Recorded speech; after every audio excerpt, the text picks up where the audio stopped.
اعوذ باللہ من الشیطان الرجیم بسم اللہ الرحمن الرحیم وبالوالدین احسانا صدق اللہ العظیم و صدق رسولہ النبی الکریم صلی اللہ علیہ وآلہ وسلم۔ قرآن مجید فرقان حمید میں اللہ رب العزت کا ارشاد علی پاک ہے، آپ نے فرمایا کہ والدین کے ساتھ احسان کرو، اچھے طریقے کے ساتھ والدین کے ساتھ پیش آیا کرو۔ والدین ایک ایسا اثاثہ ہے کہ اگر دنیا میں کوئی کامیابی و کامرانی چاہتا ہے، اس کو چاہیے کہ اپنے والدین کی خدمت کرے۔ والدین کی جب بندہ خدمت کرتا ہے، والدین پیچھے سے دعائیں دیتے ہیں، تو وہ بندہ کامیاب و کامران ہو جاتا ہے۔ ایک صحابی رسول جن کا نام حضرت علقمہ رضی اللہ عنہ ہے، اللہ کے نبی کو بلایا گیا کہ یا رسول اللہ جلدی جلدی آئیں، ایک صحابی رسول ہے، ان کی آخری وقت ہے، عالم نزاع چل رہا ہے، مگر یا رسول اللہ بڑی تکلیف ان کو ہو رہی ہے، ان کی روح قبض نہیں ہو رہی، جلدی آئیں۔ اللہ کے نبی آئے، کہا کہ کلمہ پڑھو، کلمہ پڑھا لا الہ الا اللہ محمد رسول اللہ۔ صحابی کی زبان پر کلمہ آ رہا ہے اور کلمہ جا رہا ہے، سانسیں اکھڑ رہی ہیں، سانسیں آ رہی ہیں، بڑی تکلیف میں ہے۔ اللہ کے نبی نے فرمایا کہ جاؤ اس کی والدہ کو بلا کر لاؤ، اس کی والدہ کو بلا کر لاؤ۔ جب اس کی والدہ کو بلا کر لایا گیا کہ اس کی روح قبض نہیں ہو رہی، آخر کیا بات ہے، تب جا کے اس کی والدہ نے کہا کہ اس نے میرا دل دکھایا تھا، جس کی وجہ سے میں اس کو معاف نہیں کروں گی۔ اللہ کے نبی نے فرمایا اگر معاف نہیں کرے گی تو اس کی روح نہیں نکلے گی۔ کہا نہ نکلے، میں معاف نہیں کروں گی۔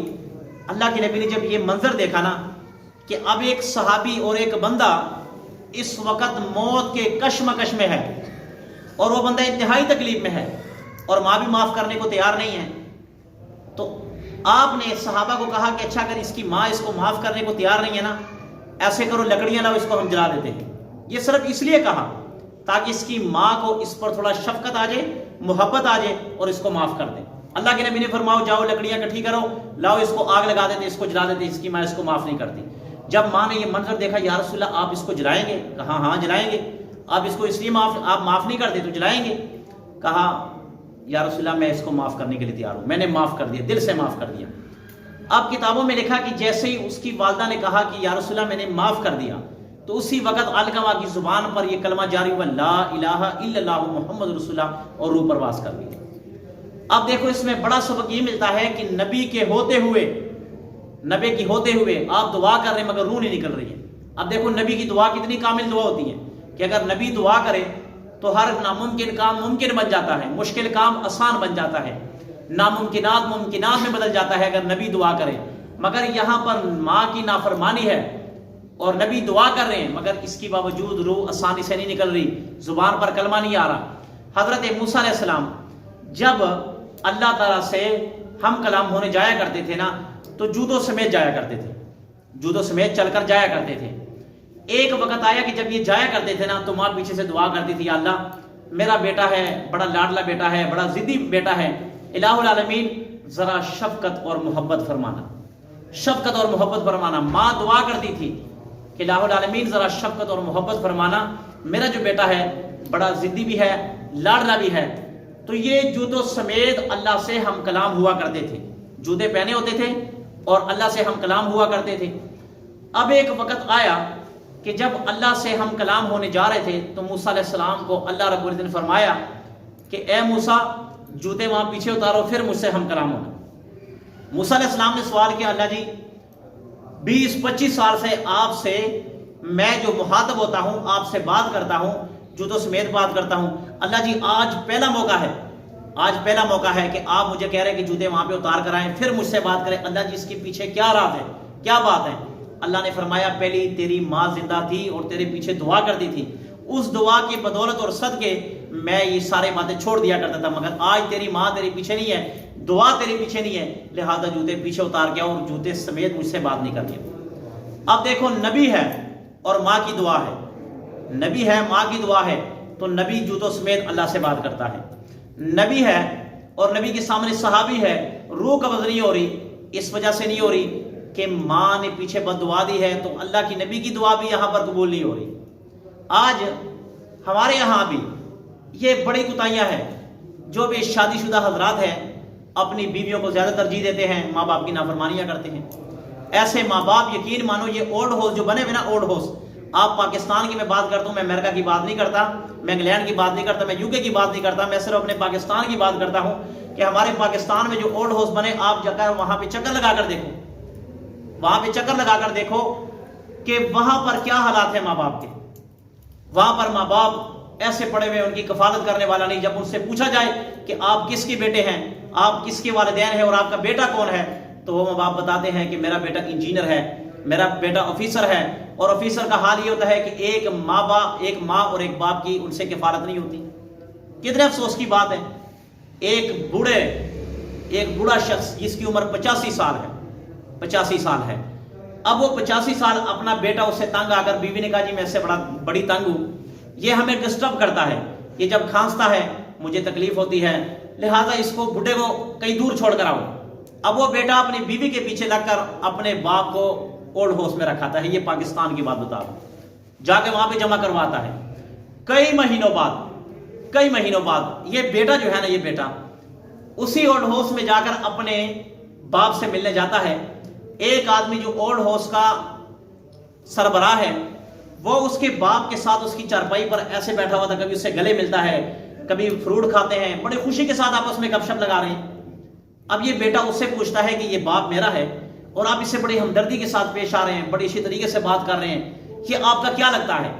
کہا بیٹا تمہیں اس رشتے کا نہیں پتا، تمہیں اس رشتہ کا نہیں پتا، یہ جو بابا جی ہے نا، اس کی اولاد نہیں تھی، پوری زندگی اس کی اولاد نہیں ہو رہی تھی، اور یہ آج سے 40-45 سال پہلے میرے پاس یہاں پر آیا تھا کہ مجھے ایک بچہ چاہیے۔ وہ یتیم خانے کا جو تھا نا، وہ ان کا یتیم خانہ بھی تھا اور یہ بھی ان کے آپس میں وہ کنٹیکٹ تھا۔ کہا کہ یہ میرے پاس وہاں پہ آیا تھا کہ مجھے ایک بچہ دے دو، میری اولاد نہیں ہو رہی، میری بیوی کی گود خالی ہے، ہمارے گھر میں بچہ کوئی نہیں ہے۔ تو یہ آج جو میں اس کے ساتھ کھیل رہا ہوں، آج سے 40 سال اس نے تجھے پہلے یہاں سے اٹھایا تھا اور تجھے بڑا کیا، اور آج تو نے اس باپ کو یہ سلا دیا کہ تو نے اس کو اولڈ ہاؤس میں جمع کروا دیا، آج یہ سلا دیا۔ یاد رکھنا، کبھی بندہ کامیاب نہیں ہو سکتا جو بندہ اپنی والدین کی خدمت نہ کرے۔ ہم یہ نہیں کہتے بیوی کا اپنا درجہ ہے، ماں باپ کا الگ درجہ ہے۔ جو بیوی کا درجہ ہے وہ بیوی کو دینا چاہیے، اور جو ماں باپ کا درجہ ہے وہ ماں باپ کو دینا چاہیے۔ اللہ تعالیٰ بھی اس سے راضی ہوتی ہیں، قرآن اور حدیث کا بھی یہی حکم ہے کہ جو ماں کا درجہ ہے وہ ماں کو دیا جائے، جو بیوی کا درجہ ہے وہ بیوی کو دیا جائے، نہ کہ ماں باپ کے ساتھ ظلم و تنگی اور پریشانی کے ساتھ پیش آ جائے۔ اللہ کے نبی نے فرمایا کاش میری ماں زندہ ہوتی، اللہ کے نبی نے فرمایا کاش میری ماں زندہ ہوتی اور میں عشاء کی نماز پڑھ رہا ہوتا مصلی پر، اور میری ماں مجھے پکارتی یا محمدہ یا محمدہ۔